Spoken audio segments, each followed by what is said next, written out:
Pudding খেতে কম বেশি সবাই খুব পছন্দ করে। অনেকে ভয়ে বানাতে চায় না যে নষ্ট হয়ে যাবে। যারা ভয় পান তারা আজকে আমার এই ভিডিওটি দেখে একবার হলেও বাসায় ট্রাই করে দেখবেন।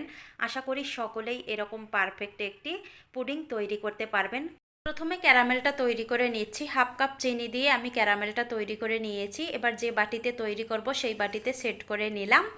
এখন আমি এখানে দুটো ডিম ভেঙে দিলাম, তারপরে চিনি দিয়ে ভালোভাবে ফেটিয়ে নিয়েছি।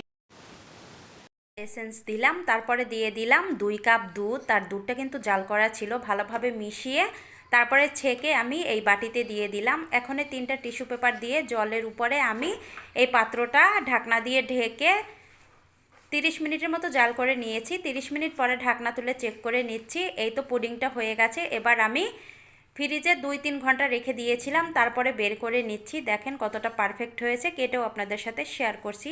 বাসায় এভাবে তৈরি করবেন।